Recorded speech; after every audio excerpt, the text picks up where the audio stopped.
So we are 8th of June today, day 2 of racing of race 12. We've had pretty windy conditions over the last sort of 24 hours. Through the night we're putting reefs in and out just to keep the boat maximum power. And as we get to the windward passage, the wind will start dying off a bit as we start trying to weave our way through those islands, working out currents and wind through there. We've been checking trim pretty often. We try and check it every 20 or so minutes. To check the trim, we will go up on the foredeck, check the telltales are both flying smoothly, which tells us that the airflow is good over the sails. Everyone's super motivated this race to do well, but having boats around us just helps. Everyone's like, oh, you can literally see how your gains. We are currently between Cuba and Haiti.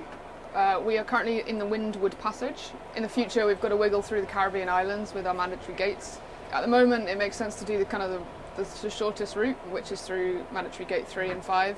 However, the wind around here is so localised that we're kind of going to get to really past these next virtual marks, and then as we get to there, see where we go. The wind has just veered quite a lot, so it was kind of in front of us, now it's coming behind. So we're about to swap kites from one to the other, just setting up for it now.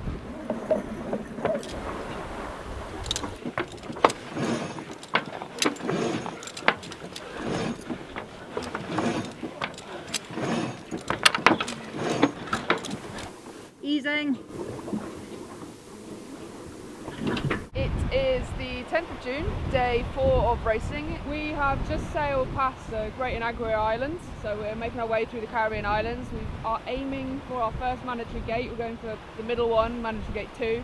It's sort of the shortest route, and with the wind direction that has happened, it makes the most amount of sense.